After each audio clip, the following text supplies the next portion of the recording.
Good morning. Thanks for joining us today. I'm Liza Fleming-Ives, Chair of the MAHC Board and the Executive Director of the Genesis Fund, and I'm joined this morning by MAHC's Director Greg Payne, and welcome to our June membership meeting. We've got about 120 people registered to join us today, and many of you have done this before, but for those that are new, we're on Zoom on the webinar mode. And so all participants are muted. And for those that are signed on their computers, your video is turned off. We're also not using the chat feature. So if you have a question for our presenters, we ask that you use the Q&A feature on the Zoom toolbar at the bottom of your screen. And we'll try to get to as many of those questions as possible with the time that we have. We are recording the meeting this morning, and we'll make that link available to email by email to everyone after. So we've got a full agenda today, and we're so pleased to begin this morning by welcoming the main Speaker of the House, Ryan Fecteau. Speaker Fecteau, thanks so much for joining us. We know you have only a brief window to be with us this morning before you have to join your caucus and get ready for today's session. So thank you for making the time. And we want to just turn it over to you to share an update on the session now in its final weeks, and some key affordable housing initiatives that are currently under consideration. Well, thank you, Liza, and thanks to all of you for having me here this morning. Really appreciate the opportunity to speak with you. Always enjoy being with the coalition. First and foremost, I want to thank you for all that you have done and are doing to fight for affordable housing here in Maine. We have made tremendous strides in the 7 years that I've been fortunate enough to serve here in the legislature, and I have only been more encouraged this session by the work that's being done on affordable housing. I don't think we've ever seen this many bills submitted by legislators to address the affordable housing crisis in our state, the availability of housing, the affordability of housing, and also the quality of housing, making sure that those who are already in homes have homes that are weatherized, where they're not leaking energy, and that they are quality places to live. And so I want to thank all of you for the work that you're doing. I know a lot of the bills that have been submitted by my colleagues in the legislature were bills that you were working with them on, and I really appreciate the work that you've done this session. With that being said, we have 6 full session days ahead of us. We're going to work through the remainder of this week, and then we have Monday, Tuesday, and Wednesday sessions next week. And so we have hundreds of bills to consider in the next several weeks. A lot of work ahead of us. We've been really working at a pretty impressive clip these past few weeks, and I'm looking forward to getting to a place where we have our work wrapped up and we can adjourn this first special session.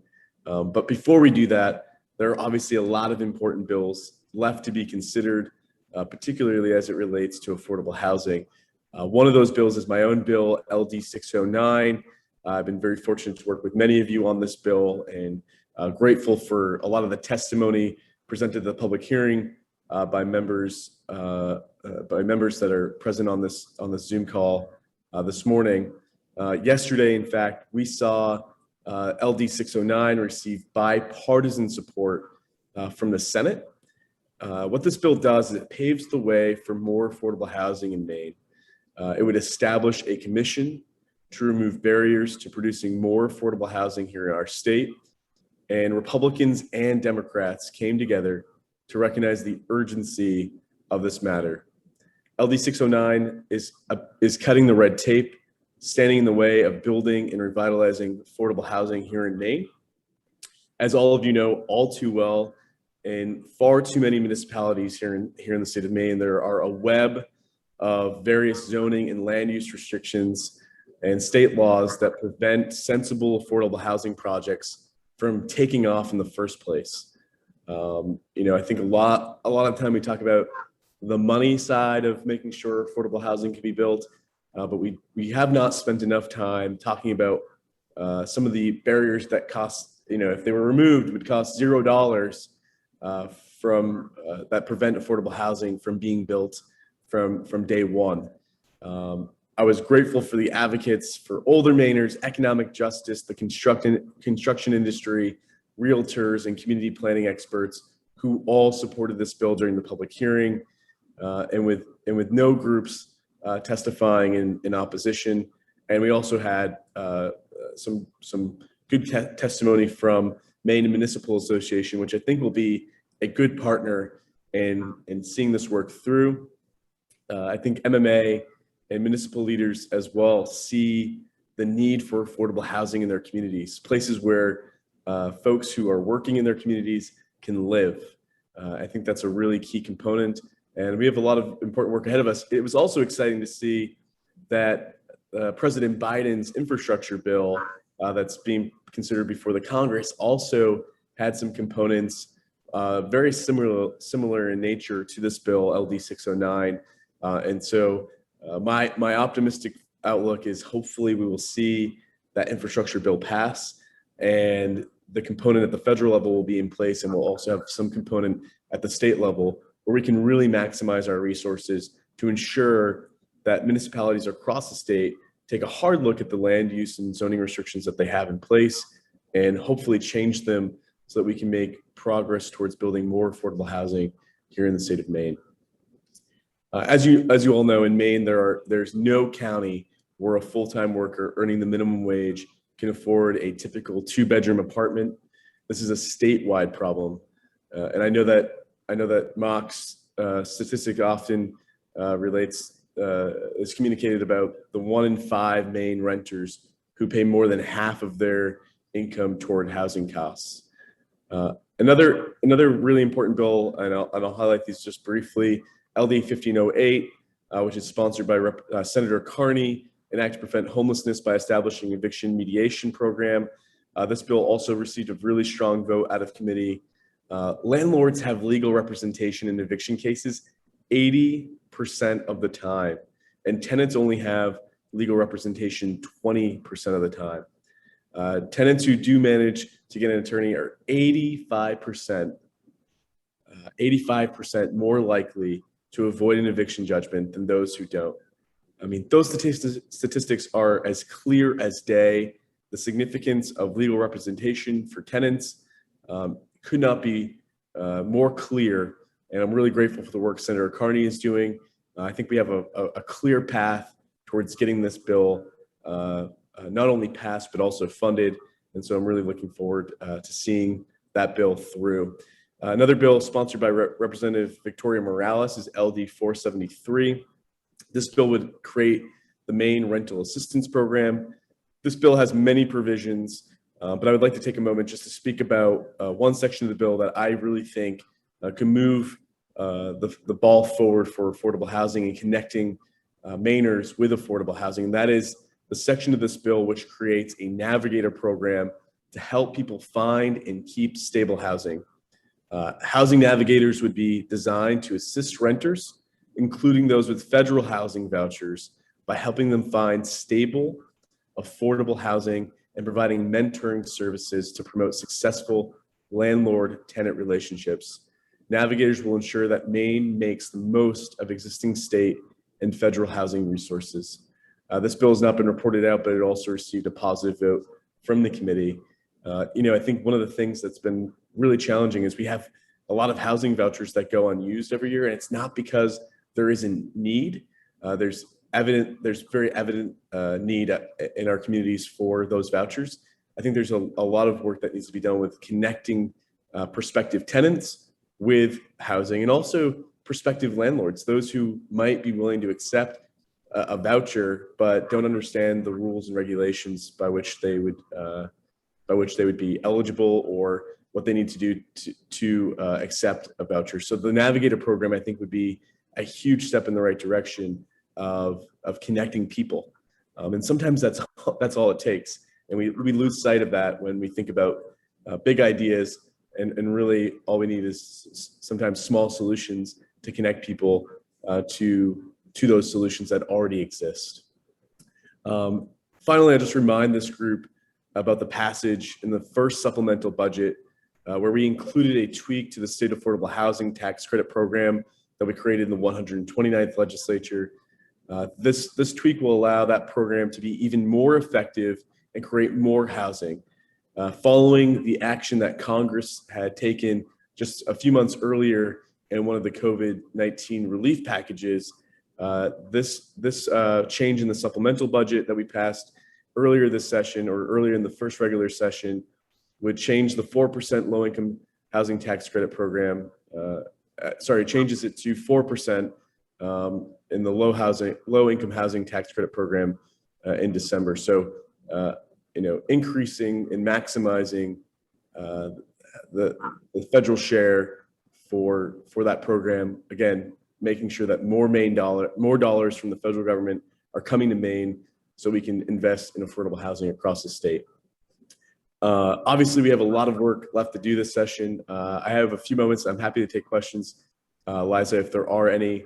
Really, again, so grateful for all the work that you're doing to advance policies that will improve the lives of Mainers across the state. We cannot do this work in the legislature without all of the voices that you bring to the table. I'm incredibly grateful, and I'm looking forward to bill signing ceremonies again and seeing these pieces of legislation become law and Mainers' lives improved because of them. So thank you. Thank you, Speaker Fecto, and thank you for all the ways that you are helping to keep housing front and center in this session. Greg, did you have a question or two that you wanted to ask before? There we go. Now I'm unmuted. Two quick things. I guess one, folks may be curious about bonds because this session's been a little different in terms of bonds. There's several housing bonds actually that folks may be curious what the status is of bonding writ large, and how that might dovetail with the ARP proposals that are now emerging. So that was just one point. And the other one is we do have one question in the Q&A box about a bill that was introduced to create housing, but which would require project labor agreements in any affordable housing that gets built with that through that bill. And so I think the question from the questioner here is that the construction community has concerns about PLAs and how they might end up getting used in a state like Maine. So those are I think the two questions before I know you have to run to join your caucus. Yeah, so on the first question, Greg, I think this is an ongoing conversation that we're having with our colleagues on the other side of the aisle. I think that there has been hesitation, as all of you are aware, about bonding from my Republican colleagues. There's been a reluctance over the last at least 4 years to bond. And I think that hesitation may be even a little bit more heightened because of the ARPA funds that the state is receiving. But the need is clear. There are investments that we need to make in Maine people, in our infrastructure, that goes well beyond the ARPA funds. And so it's my hope that we'll be able to have the space to consider some bonds this session, and hopefully they'll garner the 2/3 support. And those conversations are ongoing, and we'll see what the result is as the Appropriations Committee works through those proposals. Nonetheless, I think the intention would be, regardless of whether or not any bonds or a few bonds do move forward, that all bonds that have been proposed to this point would be carried over to the second regular session, and there will be another opportunity to consider those bills as well. As far as the project labor agreement bill is concerned, I'm not entirely clear about its current status, if it's come through the House or the Senate at this point. I know that I sat in a mock meeting, I think sometime maybe last year or the year before, where members expressed concerns. I've heard those concerns, and I think the path for that bill getting to the finish line is pretty narrow, and we'll see what the end result is. But I think that there's been a good deal of concern expressed about that bill. We'll see what happens in the end. Okay. And I think it's important for members to continue to communicate those concerns to legislators on both sides of the aisle, and also to the executive branch as well, should the bill end up there. Speaker Fecta, we know you have a busy day ahead, so thank you so much for making the time to be with us this morning, and good luck with the rest of the session. Thank you. Appreciate it. Thanks for inviting me. Thanks, Mr. Speaker. And now I would like to welcome back Hannah Pingree and Anna Hicks, who were with us last December for our Housing Policy Conference. Hannah is the director of the Governor's Office of Policy Innovation and the Future, and Anna is a senior policy analyst in that same office. We are so happy to have you both with us again today. Hannah, I wondered if you could begin by talking about the governor's proposal to use $50 million in the state's American Rescue Plan funds for affordable workforce housing, and share a little bit about kind of an overview of the funds coming to the state and that specific proposal. Yes, thank you, Liza, and it's great to be here with you and Greg and so many folks out there who are working on housing issues that seem to be maybe as urgent as they've ever been in Maine. So I just thank you all for the good work you're doing. And I think at the executive level, and that's certainly, as you heard from the Speaker of the House, there is recognition at the state level about the importance of housing issues. I think they are diverse but urgent, and I think we are trying to treat them as such as this legislative session wraps up. So I posted in the chat a link to the governor's Maine Jobs and Recovery Plan. That's the governor put out a couple of weeks ago, a plan for the approximately $1 billion the state is getting from the Federal American Recovery Act. The plan itself has just been submitted formally to the Appropriations Committee, and hot off the presses, we understand they are planning a public hearing tomorrow afternoon at 3 p.m.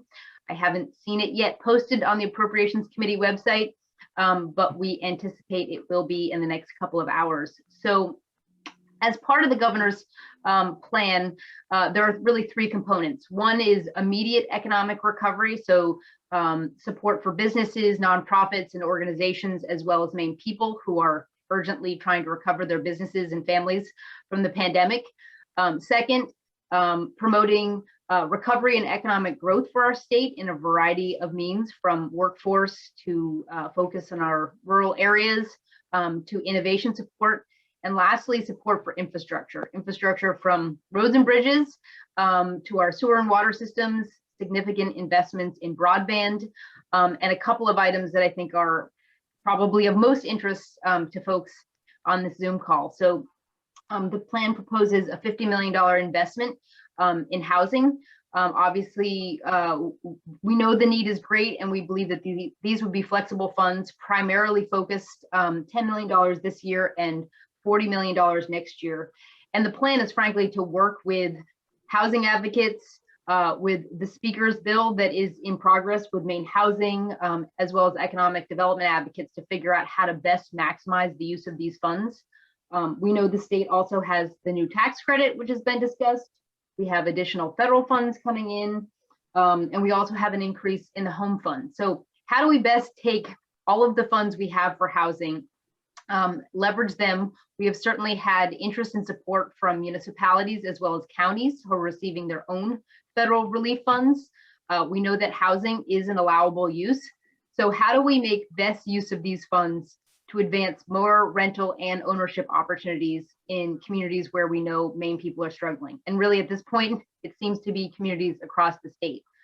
We've been recently contacted by Millinocket, who are facing an unprecedented housing crisis in their community. Certainly we know that southern and coastal, as well as rural communities, are facing rental, ownership, workforce, affordable housing, all of the housing terms that we all use, housing challenges. So the governor's plan is really to put these funds to the greatest use, to use them to leverage those local funds, as well as build on some of the existing programs that we know are working in the state of Maine. Additionally, there's a $50 million investment in energy efficiency. Half of that is slated to go towards weatherization as well as efficiency programs, including affordable housing options. So how do we best provide greater weatherization and efficiency in rental housing and affordable housing units, both current ones and ones that are being built? And we know that Efficiency Maine has been a great partner on this. They're really focused on how to broaden our ability to build the most energy efficient housing units possible in the coming years. That's obviously a goal of the governor's climate action plan as well. So something we certainly look forward to partnering with many of the folks on this call about. So I would say those are the major items. Again, this public hearing tomorrow is important. I would say that from the 10-year economic plan to the Governor's Economic Recovery Committee to what you're all hearing, every single one of those items mentioned the need for housing as kind of a central infrastructure piece for Maine's economic recovery, economic future. And again, you all know the stories well of Mainers, of employers, of young families who are struggling with housing issues. And we know the variety of ways that it is impacting both families and holding back our economy. So I will just leave it at that. We certainly would love your support. The legislature, the speaker said they were in the last 6 days of session. That's a hopeful view. I'm imagining they're going to be there for a couple more weeks trying to close up a complicated budget, as well as this recovery and jobs plan, as well as the hundreds, if not thousands of bills still on their radar screen. So it is a lot, and it is why it is important that we really raise up our voices and make sure that people understand the priority of this issue in these last days. So I'm happy to take any questions. I'll pass it off to Anna Hicks, who's my colleague, who's really been focused on some of the other funds that have come to Maine through both this and previous recovery plans. I think you all know well the funds that Maine Housing has received for rental relief. We've been working hard to get those funds out there. It is really an enormous amount of money that is available to the state, but comes with challenges in figuring out how to get it all out. So I'll just pass it off to Anna in case she wants to add anything and talk about that work again, which I know this group is familiar with. Or maybe I'll pass it to Liza because she might have a better transition to that. Oh, that's great, Hannah. Thanks. I just want to remind folks to go ahead and put questions for Hannah or Anna in the Q&A box. So Anna, thank you. Great. And I'll just be very quick. Many of you are very familiar, with the Emergency Rental Assistance Program, and our colleagues at Maine Housing are on the call as well, and they really are the experts on this. I've been helping on the periphery, but I just wanted to give folks a sense of where we're at with the program. And all of this data is up on Maine Housing's website, and I'll post in the chat the link to that in a minute. But as of June 2nd, 5,200 households received or were approved for benefits. So they've gotten, the community action agencies have gotten almost $26 million out the door, more than $10 million for rental arrearages, $14 million for ongoing rent, and then the rest for utilities. So clearly there's a large need for this funding. There continue to be applications coming in at a pretty quick rate. There's about 5,600 applications that are currently in process. And the average benefit is almost $5,000. So a significant benefit for families and households. All of the community action agencies have hired housing stability coordinators. And these folks are there to help, folks who come through the door to be able to access other services, to be able to provide housing stability, and also to help with priority populations. So for folks who are facing evictions, anyone who's facing eviction will be kind of put to the front of the queue and be prioritized to be able to get assistance, which I think is really important. As you all may know folks who are in that situation that you're working with.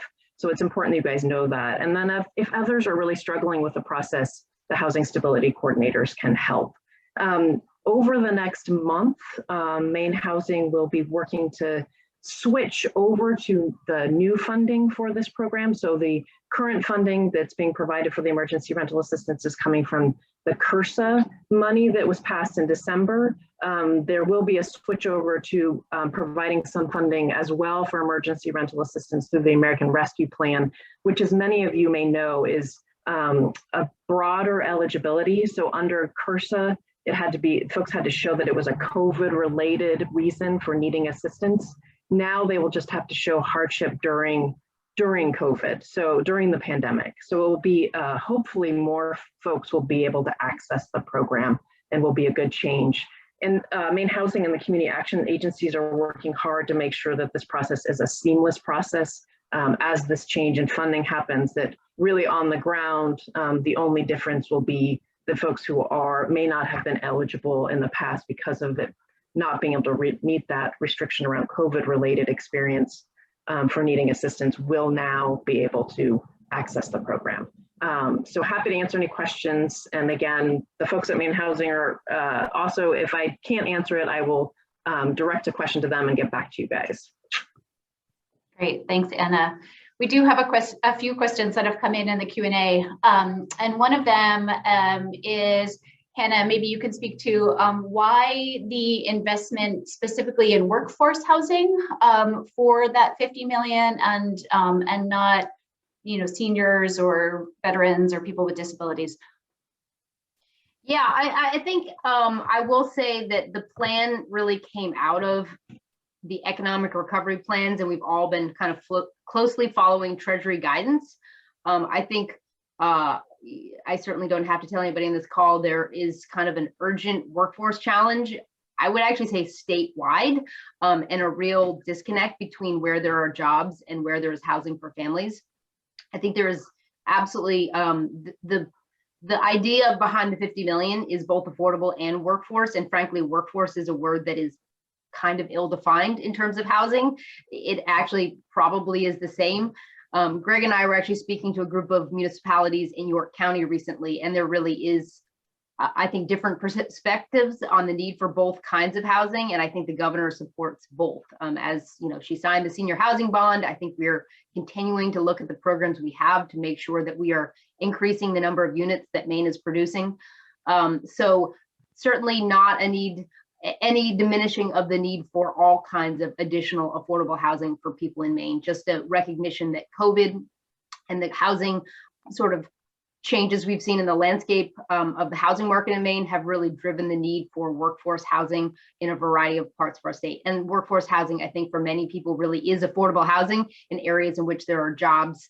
I think we will, the idea of this plan is that we will work with all of you as well as communities on the ground to figure out the best plan to expand housing opportunities. I saw the question about the regions in which we have heard a need. I will say, I don't know if there is a region which we have not heard from in terms of a need. It seems fairly urgent statewide, obviously certain coastal and urban populations where it seems to be especially extreme. But again, we've heard from rural parts of our state, from employers. I mentioned Millinocket, certainly hearing from tourism communities, just really extreme challenges this year. Hannah, I guess, first of all, I just want to say, those of us who've been doing this work for a little while know that it is not a given that a governor's office engages on housing issues as much as you all have. And so I just want to say at the get-go how much that is appreciated and how much we appreciate the governor's emphasis on addressing these issues. It's been terrific. And so thank you for that. I wanted to ask you two things. One, quickly, the actual proposal that the governor is putting forward, which includes housing for 50 million, part of it, and to address another question in the Q&A box, that is separate from the 50 million also being proposed for energy efficiency, although there might be crossover between those two things in some places. But I guess my question first is that in the form of a bill? It sounds like there's a hearing happening soon, but what should folks do who are inclined to want to support it and to help push the governor's plan forward, including those allocations to housing and energy efficiency?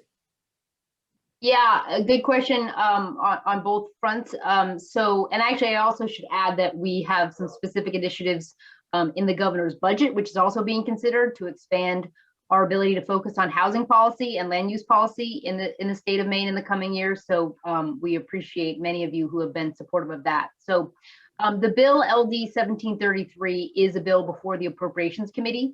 The actual language you find online via the revisor's office is not accurate. So I've posted actually the actual language submitted by the Bureau of the Budget. It is posted on their webpage, and it is the full all the allocations as well as the language to enact the federal ARPA funds. And again, it is $50 million for housing, with a real kind of focus on the need to use this in a planful way in partnership with communities, as well as $50 million for energy efficiency. Our understanding is that the Appropriations Committee is about to post the public hearing notice for tomorrow afternoon. It is virtual, so we would love folks to just weigh in on the importance of housing investments. As you know, in the Zoom world, you can actually just submit testimony, or you can wait around and actually speak your 3 minutes on Zoom. Either is great, but written testimony is also helpful. So I again just appreciate the significant support that this group has given to a number of budget initiatives this year. And I think, as we all know, the $50 million is probably the tip of the iceberg in terms of the long-term production of what we need to really meet the urgent demand in Maine. But I feel like this is a good start, building on a number of the things that we've enacted over the last several years. Okay, so it sounds like folks should weigh in support with their own representatives and senators in support of LD 1733 and the housing investments proposed in it. I believe MAHC will be doing that, certainly, but I'm sure it's helpful for individual members to do so as well. I know we have to transition soon, and there's one more point I feel like it's important to raise for either of you, Hannah or Anna, and that is, you know, the American Rescue Plan Act has so many pieces and parts. I think it's hard for all of us to keep track of, you know, there's this pot for foreclosure prevention happening over at the Consumer Protection Bureau. And, you know, there's the rent relief money is over there at Maine Housing, and there's home money and Section 8 vouchers and various things happening. But the piece that you have been talking about, this specific investment, is part of the state and local fiscal recovery funds, completely separate part of the American Rescue Plan Act, and, you know, of which the state received about $1 billion. And so the governor has made this proposal, which is in the form of LD 1733, about what to do with that $1 billion. But the point I guess I wanted to just make and also ask for your guidance on is, you know, folks may not be as aware that 6 different cities in Maine and every single county in Maine also received very large slugs of money from that particular part of ARPA. For example, $57 million going to Cumberland County, $40 million going to York County, $20 million going to Bangor. You know, and I guess the question I have is, you know, for practitioners, members out there who would like to encourage their local counties and their local cities to also use that money to coordinate with the state and use that for housing as much as possible, what should they do? What's the best way to engage on that? Yeah, I mean, Greg, thank you for fully laying that out, because I think it's an important point. And I think the total that Maine is receiving via these ARP funds is $4.5 billion. Again, we're talking about the $1 billion that is unallocated to state government for a variety of specific uses. And again, it doesn't include specific substance abuse money, health money, a significant slug going to schools, for example. So I think it's helpful to point that out. So as you've said, we know municipalities are receiving their own allocations, as are counties. And again, for some parts of our state, it is really an unprecedented amount of money, but with fairly narrow strings tied to what we can invest it in. So we have, our first goal is to pass this plan through the Maine legislature so that by summer we can start working in a thoughtful way with communities and counties and say, how can we best leverage these funds together to accomplish more significant economic, community, and infrastructure challenges that our community's been facing for a long time. Again, from broadband to sewer and water, but I would say housing is an issue that, as you've heard as well, Greg, has come up very, very frequently from folks at the local and the county level. So my understanding is that many counties are having public hearings, just sort of looking to hear from community members and organizations about how they should spend the funds. I think once the state enacts this plan, we will do more specific outreach about the opportunities to partner with the state. I think, Greg, you also heard there were certain communities who saw this as an opportunity to simplify some of the even the requirements for paperwork and making sure we're all following the federal guidelines. So it is a work in progress. Our understanding on much of these funds is we have until as late as 2026 to spend them, but certainly the governor would like to figure out how to get many of them out into the field by next year to really be accomplishing the kinds of projects we know that will be supportive of families and supportive of the economy. So again, we're all trying to stay tuned and figure out the varying moving parts and pieces, but I know that what we've heard from Maine Municipal, from counties, from regional planning organizations is the more that we can coordinate, the more impact that we can have. And I would say that's especially true on a complicated issue like housing. Thank you. Anna and Anna, thank you both very much for sharing these details and for joining us today, and also mapping out how our members can share their support for the use of funds in this way. So appreciate your being here with us this morning. And we're going to move on right now and shift gears to hear about what's happening in Washington. So we're fortunate to have Sarah Sadian with us today. Sarah is the Vice President of Public Policy for the National Low Income Housing Coalition and has been closely following the latest on federal housing policy and resources. So Sarah, thanks so much for joining us. And I'll turn it over to you to share an update on the Biden administration's plans for affordable housing in its latest infrastructure proposal and also in the FY22 federal budget. Sounds great. Thanks so much for having me. I appreciate being here. So a lot of really positive updates happening on the Hill. And I want to say that from the get-go that a lot of these developments are because of the advocacy that you guys have been doing, not just this year, but over the past several years. First, I want to give an update about where things are with infrastructure. We saw just before Memorial Day, HUD released more details of what it is in the housing component of the American Jobs Plan. There are a couple of really big takeaways here. One is that they actually propose more than a $100 billion increase to the total allocation of housing resources in the American Jobs Plan. Previously, they had proposed $213 billion. Now they're calling for $318 billion, with the idea being that the first tranche of $213 billion would go towards HUD and USDA programs. The other $105 billion would go towards tax provisions like the low-income housing tax credit. I think that Maxine Waters is not getting the message there, though, because I think she's wanting to claim even more of that for her priority and is trying to push for an even higher allocation than $300 billion overall for housing. So we could see that number fluctuate up or maybe down, depending on how negotiations are. The second important takeaway that we took from those additional details is that the president's proposal is really aligned with what the National Low Income Housing Coalition is pushing for in this infrastructure bill. So we have three top priorities, two of which were explicitly mentioned in Biden's proposal and in the new details. One is $45 billion for the National Housing Trust Fund, and the second is really robust investments to repair public housing. What's missing is a really sizable investment in rental assistance. That's something that we think really needs to be paired with the supply dollars that are going to be included in the infrastructure bill. But we are making some progress there too.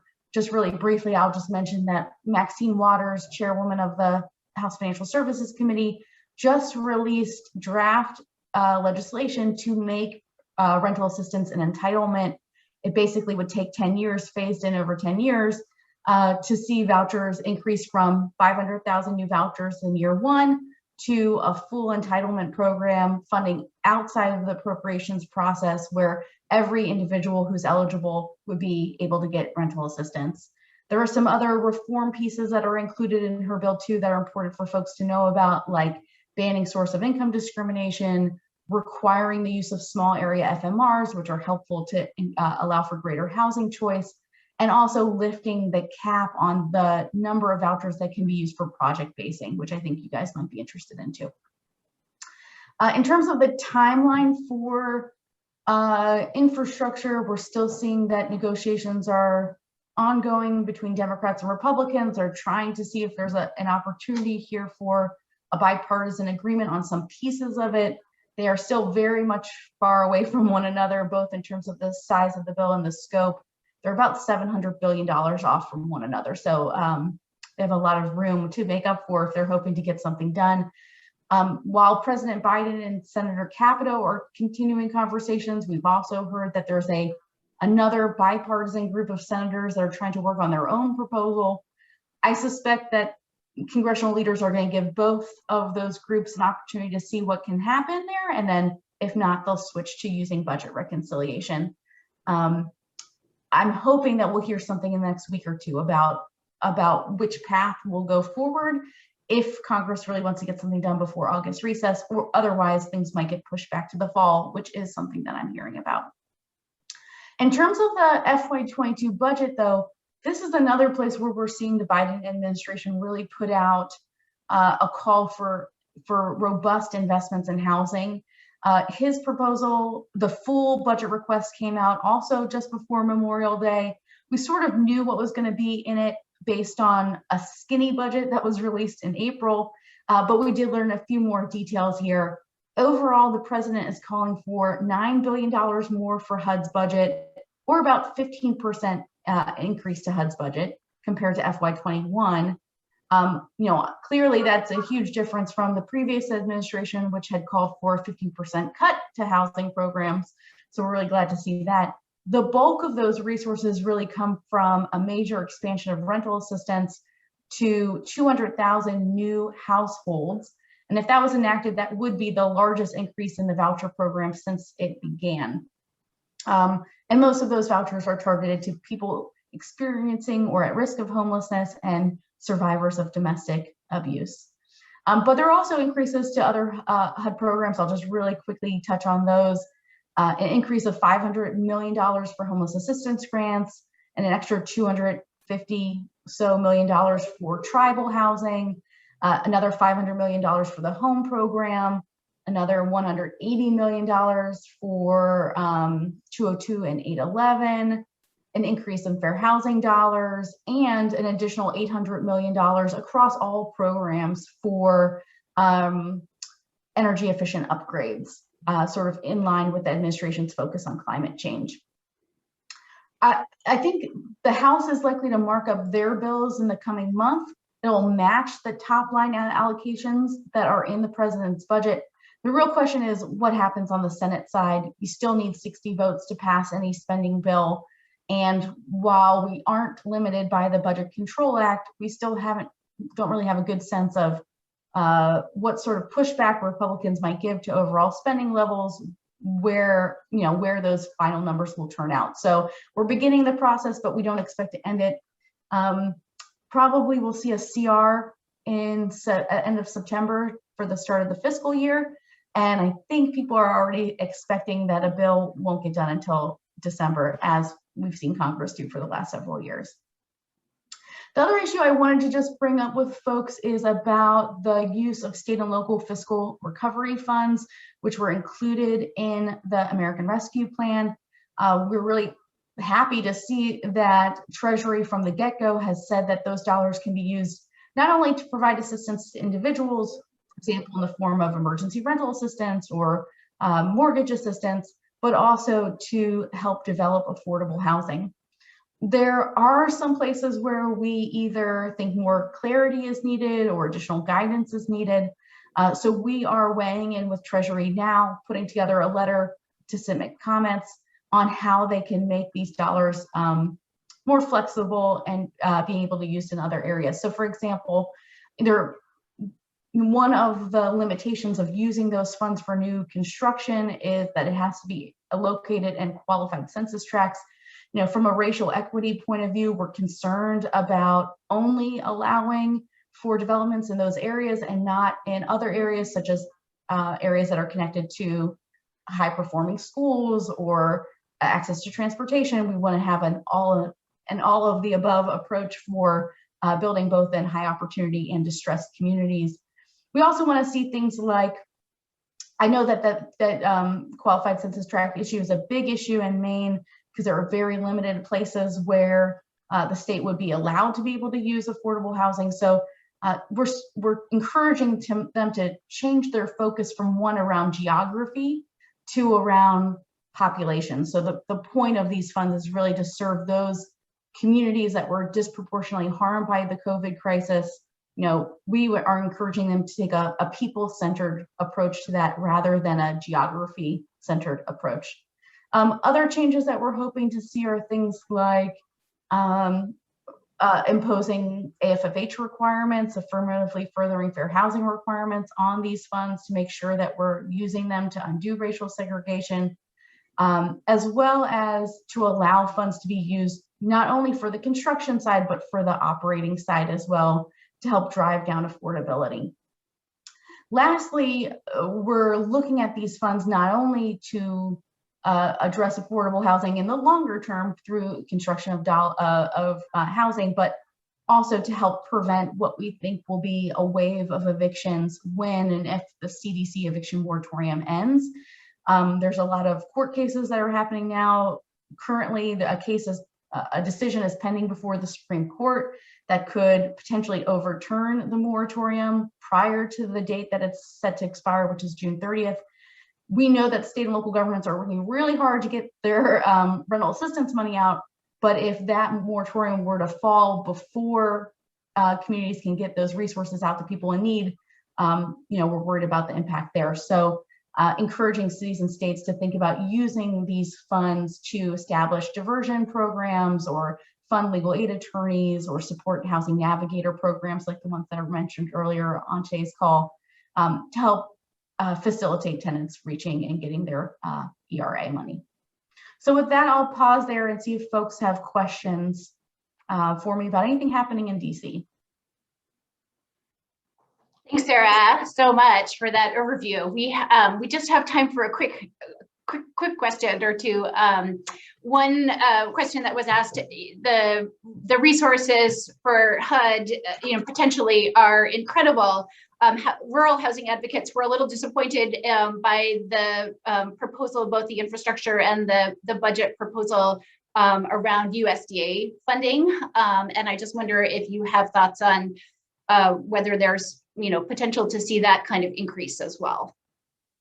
I definitely know it's a major focus of the committees, the Banking Committee and House Financial Services Committee. So I will say, for the most part, Biden's American Jobs Plan is very silent on details, right? So there's a lot of wiggle room here for committees to put pen to paper and flesh that out. I know that they're very concerned, especially with the preservation of USDA 515 properties. So I would expect that if there is a bill that is enacted on infrastructure or economic recovery, and that includes housing money, there will be money set aside for USDA programs too. Thanks. And Sarah, two quick questions for you. One, do you hear chatter about whether the administration is planning to extend the eviction moratorium beyond June 30th, or is sort of the longest that moratorium is likely to remain, is that actually June 30th and it may be prior there too? The second question is with regard to the American Jobs Act, the infrastructure bill. What is your general sense for the likelihood of the infrastructure bill that actually does pass, probably through reconciliation, that housing would be deemed enough infrastructure that it would be included in the package that actually does make it? Okay, so the first one was, can you say the first one again? Do we expect the Biden administration to extend the eviction moratorium beyond June 30th? Are they talking about that at all? So we've been raising it with them. We're still calling for them to extend the moratorium, at least to give cities and states time to distribute their emergency rental assistance. I think, but between us, I don't think that it's likely that they'll extend the moratorium out further. Part of that is because of the number of lawsuits that have been filed. And I think there's some concern with balancing the need for an eviction moratorium with preventing bad case law from happening through the courts. The statute that is undergirding the CDC moratorium has really broad impacts beyond just the moratorium. It goes to much of the work that the CDC has done to help curb the pandemic. And so I think there's some fear about long-term consequences if you were to have negative case law on that. So I don't think that that's likely to happen, even though we're still continuing to push for it. And then in terms of an infrastructure bill, I think there's a very good likelihood that housing will be included in anything that is passed by budget reconciliation. So the bipartisan conversations that are happening now is much narrower in scope.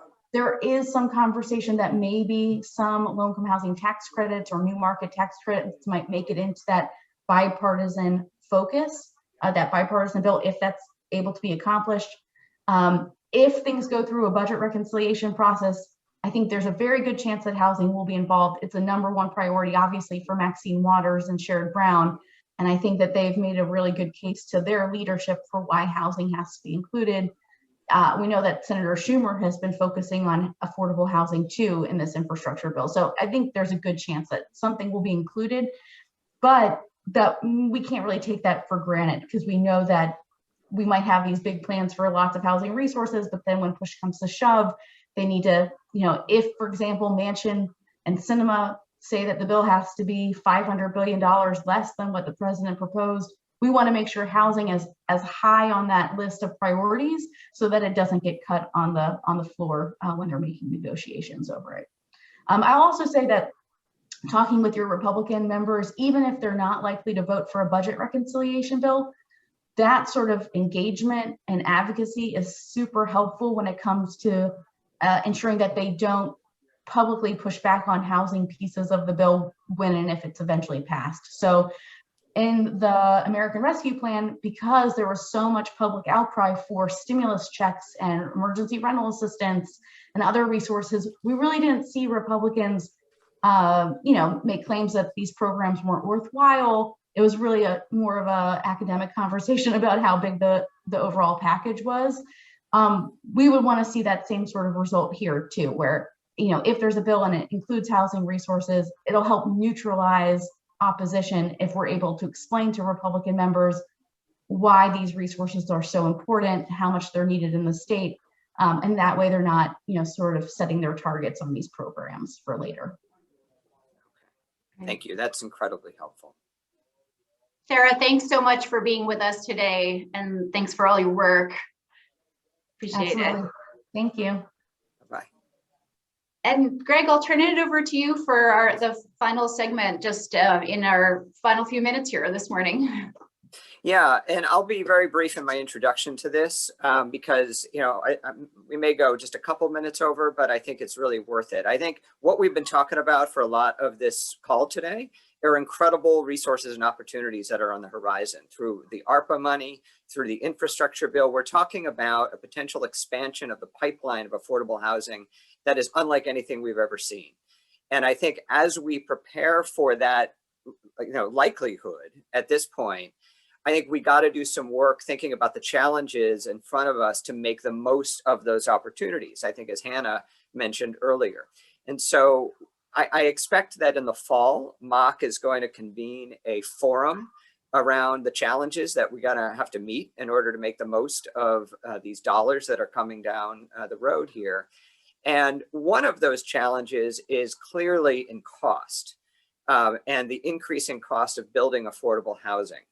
And so I think as a preview for that conversation in the fall, hopefully it can be in person, we'll see. I wanted to share with folks that MAHC has been maintaining a database with information from every affordable housing project that gets built to try to track costs and other data points. Nate Howes from Avesta has been helping. He's really good with numbers and spreadsheets, and he's done a great job in helping to lay this out clearly. I sent around with the invitation to this meeting a snapshot of some of the figures from that database, but Nate is going to take a few minutes to just walk through what that database looks like and give a little bit of a preview for what the conversation will include in the fall. Thank you, Nate. Yeah, thanks, Greg. So the database that Greg uses contains a few salient data points: type of construction, number of units, square footage, the overall TDC, and the construction costs. And those construction costs are either validated through guaranteed maximum prices, GMP, or cost certifications, which is the certification that you get at the end of a tax credit development. So I've been assisting Greg to change the data from a database into a presentation format. It's likely that Greg actually reached out to you guys, or a few of you, in the past couple of months to help fill in the blanks since last February when I last gave this presentation. So I'd really encourage you, if Greg does reach out, to provide the data, because adding additional projects, getting a bigger sample size, really helps us to draw conclusions and figure out trends. You know, what is the actual percent increase? It's very difficult to do that when your sample size is smaller.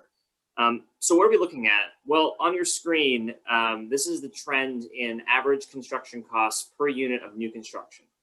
It does not include adaptive reuse, and it does not include rehab. The range is from 2014 to 2020. Note, those are program years, not certificate of occupancy years. It's a bit more difficult to figure out certificate of occupancy years without going back through and asking every developer when their CO was. Program years are much easier to determine because those are published. So it's about a 1 year lag in the data you're seeing. So you can see our sample size, surges to 12 in 2019, but it's only 3 for 2020. And those 3 are GMPs only. So that means that a developer closed on their project with that pricing in place. Now, that is a small sample size, but I can tell you from my personal experience here at Avesta that a 20 to 22% to 25% year over year or month over month increase in construction costs is certainly not unheard of. So what I did was I looked at 2014, and the average cost per unit of new construction that year was $136,000 per unit. And then I said, okay, well, what if we start in 2014 with that same per unit cost, and then we just escalate it via the consumer price index? So you can see that with that generic project in 2020, with chained to CPI, we end up with $150,000 in construction costs per unit. That same, if you're just looking at the year over year increase, the average for 2020 per unit new construction is $208,000. So you can see that construction costs are really, really outpacing the CPI, and it's an issue that needs to be addressed either through different methods of construction or additional resources. Like Greg said, this is just a preview. So over the next few months, here at Avesta, we plan to close another 2 or 3 projects, which will help bring up that sample size in 2020. That will maybe get us an average figure that we're more comfortable with. But we fully expect to have a lot more data for you guys in the fall and really be able to have a robust conversation where we talk about what developers have done to try to contain their costs, maybe other avenues for resources that they've looked into, but really just a freewheeling discussion and idea sharing. And with that, I'll turn it back to Greg. Yeah, thanks, Nate. Again, this is something of a preview. The idea would be when we're all together, we can look at this by construction cost per square foot instead of per unit. We can look at different parts of the state. Obviously, costs are different, as one can imagine, in different parts of the state. But again, the whole idea here is we can't ignore this. This is an enormous problem, and some of it we may not be able to do much about. We can't do a whole lot about lumber costs right now. There are advocacy campaigns nationally that are forming around issues like that, though, that we could plug into. Also, though, there's the opportunity for us to discuss as a group, as a sector, how we can try to bring down costs through the way we build housing, or at least keep costs from rising as much as they have been. So thanks to Nate for helping with that presentation. And I, as Nate said, I may be reaching out over the coming months to those projects that are in motion to see if we can add to the database so that this conversation can be as rich as possible. Great, thanks, Greg. Thanks, Nate. So we're at the end of our time today. Greg, are there any announcements that you want to share with folks before we wrap up? The only things that come to mind are, one, I think that we are likely to not have another meeting until a brief meeting in August to potentially approve our budget and priorities for the coming year. We typically don't meet in August, but just with the timing of meetings and Zoom and everything, that's probably what we're going to do. And I will say, I will send out information soon, hopefully tomorrow, with follow-up on what we discussed today around LD 1733 and some links and some information for folks who want to weigh in on that. And I will also follow up on the legal services piece of this, which is going to come to a head soon.